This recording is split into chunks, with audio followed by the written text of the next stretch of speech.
Hello बच्चों, मैं हूँ जैनेंद्र, आपका ऑनलाइन टीचर। पिछले भाग में आप जंतुओं में पोषण के बारे में पढ़ा था, जिसमें मानवों में भी पोषण कैसे होता है के बारे में जानकारी प्राप्त किए थे। आज आप पढ़ेंगे घास खाने वाले जानवरों जैसे कि गाय, भैंस, हिरन इत्यादि में भोजन का पाचन कैसे होता है। आपने देखा होगा कि घास खाने वाले जानवर अपने जबड़ा हमेशा चलाते रहते हैं और भोजन को चबाते रहते हैं। तो ये प्रक्रिया जो होती है चबाने की, उसको कहते हैं जुगाली करना। और ये सभी घास खाने वाले जीव करते हैं और ये उनके लिए महत्वपूर्ण है। कैसे है, क्यों है, इसके बारे में आप इस भाग में पढ़ेंगे। तो जो घास खाने वाले जीव जंतु हैं, उनका पाचन मानवों में पाचन से थोड़ी भिन्न होती है।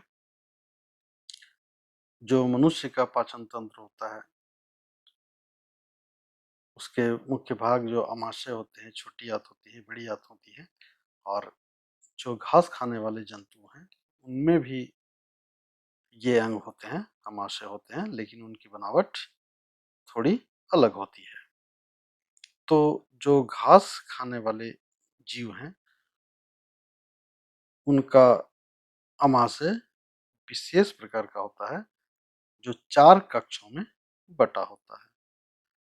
तो लिख लीजिए, जो घास खाने वाले जीव हैं, उनके अमाशय में 4 कक्ष होते हैं। ठीक है। ये जानवर करते क्या हैं कि घास को जल्दी जल्दी निगल करके अमाशय के प्रथम कक्ष में जमा कर लेते हैं। और जो प्रथम कक्ष होता है, उसको र्यूमेन कहा जाता है। क्या कहते हैं? र्यूमेन। और ये एक तरह से घास को जमा करने का कक्ष कहलाता है। और इसमें घास का अर्ध पाचन होता कहिए या आंशिक पाचन होता है। तो जितने भी जीव हैं जो कि घास खाने वाले हैं और घास को जल्दी जल्दी निगल लेते हैं और अपने र्यूमेन में जमा कर लेते हैं, तो वैसे जीव रूमिनेंट कहलाते हैं। लिख लीजिए, जैसे जीव जो घास को अपने अमाशय के प्रथम कक्ष में जमा करते हैं, अमाशय के प्रथम कक्ष में जमा करते हैं, रूमिनेंट कहलाते हैं, अर्थात जुगाली करने वाले। रूमिनेंट, रूमेन से बना है रूमिनेंट, अर्थात जुगाली करते रहते हैं। और जो घास ये जल्दी जल्दी खा करके और अपने प्रथम कक्ष में जमा कर लेते हैं, उसको कहा जाता है जुगाल या कड कहते हैं। और ये कड फिर पुनः मुख में लेकर के और चबाया जाता है, जो कि देखते हैं आप कि घास खाने वाले जीव अपने जबड़े को चबाते रहते हैं। तो इस जो प्रक्रम है, यानी कड को चबाने की जो प्रक्रम है, उसको कहा जाता है रोमंथन, यानी रूमिनेशन। क्या कहते हैं? रूमिनेशन कहते हैं या जुगाली करना कहते हैं। इसी को जुगाली करना भी कह सकते हैं। तो इस प्रकार आपने देखा कि जो घास खाने वाले जीव हैं, सबसे पहले भोजन को अपने प्रथम कक्ष में जमा कर लेते हैं और उसको पुनः निकाल निकाल करके चबाते रहते हैं, और जो कड को चबाने के बाद ये भोजन को यानी घास को जो दूसरा कक्ष होता है उसमें भेजते हैं, जिसे रेटिकुलम कहा जाता है। क्या कहते हैं? रेटिकुलम। और यहाँ फिर से भोजन का विखंडन होता है, अर्थात जो भोजन के जटिल अणु हैं वो भोजन के छोटे छोटे अणुओं में बदल जाता है। और जो विखंडित भोजन है, विखंडन के फलस्वरूप जो तीसरा कक्ष है वो तीसरा कक्ष में चला जाता है, जिसे ओमेशन कहा जाता है। तीसरे कक्ष को कहते हैं ओमेशन, याद रखिएगा इसको, ओमेशन कहा जाता है। और यहाँ पर जो ओमेशन होता है वो भोजन के साथ जल का अवशोषण होता है, अर्थात पानी अवशोषित हो जाता है। यहाँ होता है जल का अवशोषण। और फिर यह जो अमाशय का चौथा भाग है, चौथा कक्ष कहिए, जिसके एब्रोमेशम कहा जाता है, इसको कहते हैं एब्रोमेशम, और ये एब्रोमेशम में चला जाता है। और यहाँ निकलता है एंजाइम, और कुछ जीवाणु भी इनके भोजन पर असर करता है, यानी एंजाइम के साथ साथ जीवाणुओं के द्वारा भी घास खाने वाले जीवों में पाचन होता है। और ये एंजाइम और जीवाणुओं के द्वारा भोजन का पाचन होता है।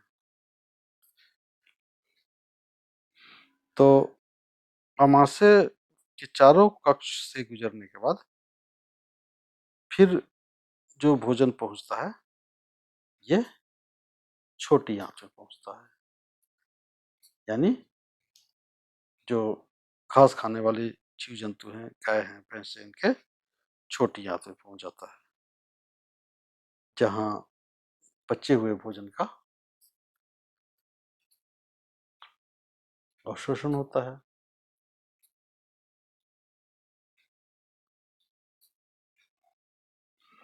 और इसके बाद जो भोजन होता है वो बड़ी आंत में चला जाता है, और यहाँ बचे हुए भोजन का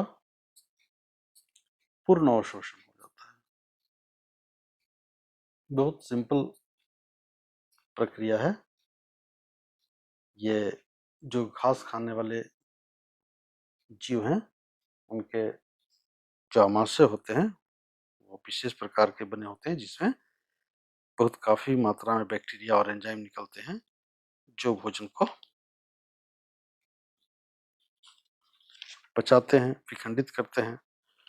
और जो अवशोषण हो जाता है, भोजन का अवशोषण, वो रक्त के द्वारा, जिसे मानवों के शरीर में होता है, शरीर के रक्त के द्वारा शरीर के दूसरे भाग में पहुंचा दिए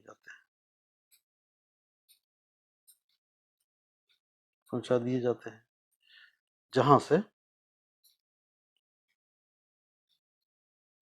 भोजन का ऑक्सीजन से क्रिया होता है। ऑक्सीजन से क्रिया के फलस्वरूप ऊर्जा मुक्त होती है। और घास खाने वाले जंतु में भी ये प्रक्रिया होती है, जिससे कार्बन डाइऑक्साइड निकलता है, जल निकलता है और ऊर्जा मुक्त होती है। तो बिल्कुल सरल है। घास खाने वाले जंतुओं में पोषण 4 कक्ष होते हैं। पहले कक्ष को रीमन, दूसरे को रेटिकुलम, तीसरे को ओमेशम और चौथे को एब्रोमेशम कहा जाता है। और चारों कक्ष से गुजरने के बाद छोटी आंत में, फिर बड़ी आंत में, और फिर रक्त के द्वारा बचे हुए भोजन का विभिन्न भागों में परिवहन हो जाता है, जहां ऑक्सीजन के द्वारा ऊर्जा मुक्त होती है। यहाँ एक बात जान लीजिए कि जो घास होती है, घास में सेल्यूलोज पाया जाता है। क्या होता है? सेल्यूलोज, जो कि मनुष्य पाचन नहीं कर सकते। मनुष्यों में बैक्टीरिया नहीं पनपते हैं, बैक्टीरिया के द्वारा पाचन नहीं होता है, इसलिए सेल्यूलोज होते हैं, जो कि कार्बोहाइड्रेट का ही रूप है। ये क्या है? ये कार्बोहाइड्रेट का ही कहिए एक प्रकार का एक प्रकार होता है। और मनुष्य इसका पाचन नहीं कर सकते हैं, क्योंकि मनुष्यों में ये सेल्यूलोज के पचाने के लिए जो एंजाइम होने चाहिए या जीवाणु होने चाहिए, वो नहीं होते हैं। और खास करके जो शाकाहारी जंतु हैं, उनमें उस प्रकार के एंजाइम पाए जाते हैं, जीवाणु पाए जाते हैं, जो घास को आसानी से पचा लेते हैं। यदि मनुष्य में इस प्रकार का सेल्यूलोज या जो रुक्षांश होता है, जो खाद्य पदार्थों में पाए जाते हैं, यदि शरीर में चला जाता है, तो वो ज्यों का त्यों बाहर निकल जाता है। तो घास खाने वाले जंतुओं में पोषण बिल्कुल सरल है। यहाँ एक बात और मैं बता देता हूँ कि पोषण का जो प्रक्रिया है, पोषण और परिवहन एवं शोषण के बीच संबंध है। शोषण के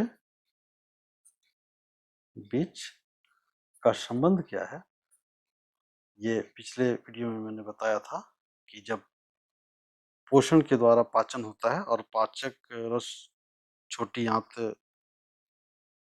के रसांकुर के द्वारा अवशोषित होकर के रक्त कोशिकाओं में विसरित हो जाते हैं, और ये संचार प्रणाली के द्वारा शरीर के विभिन्न भागों में पहुंचा दिए जाते हैं। और जब ये दोनों पोषण के द्वारा जो ग्लूकोज पहुंचता है और श्वसन तंत्र के द्वारा जो ऑक्सीजन पहुंचता है, ये दोनों कोशिकाओं में रासायनिक अभिक्रिया करते हैं, और रासायनिक अभिक्रिया के फलस्वरूप कार्बन डाइऑक्साइड बनते हैं, जो कि तुरंत निकल जाता है। जैसे ही ऑक्सीजन ग्रहण करते हैं, प्रतिक्रिया होती है, रक्त के द्वारा कार्बन डाइऑक्साइड भी फेफड़े तक पहुंचाए जाते हैं और फेफड़ा उसे बाहर निकाल देता है, और फिर जल बनता है, जो कि शरीर के जो किडनी के द्वारा छन करके और जमा होता रहता है, वो भी बाहर निकाल दिया जाता है। और जो ऊर्जा मुक्त होती है, ये जो ऊर्जा है, यही ऊर्जा विभिन्न जीवों के शरीर में जो गतिविधियां होती हैं, उनको पूरा करने का काम होता है। और ये जो ऊर्जा है, इस ऊर्जा को कहा जाता है एटीपी, अर्थात एडिनोसाइन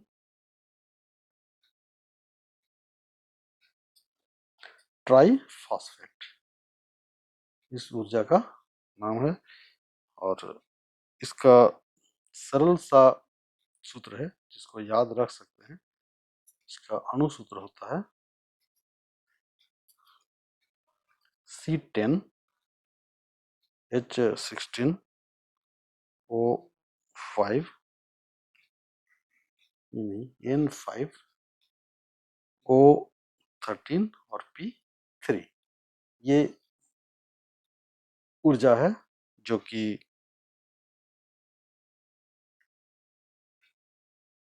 भोजन को ऑक्सीजन से अभिक्रिया करने के उपरांत मुक्त होती है। इसको फिर से लिख लीजिए, C10H16 N5O13 और P3। ये सूत्र किसका हो गया? एटीपी का। और यही एटीपी जो है सो शरीर के विभिन्न गतिविधियों के संचालन में सहायता करता है, काम करता है। तो बस आज के लिए इतना ही। फिर अगले भाग में कुछ और के साथ मिलेंगे। तब तक के लिए धन्यवाद।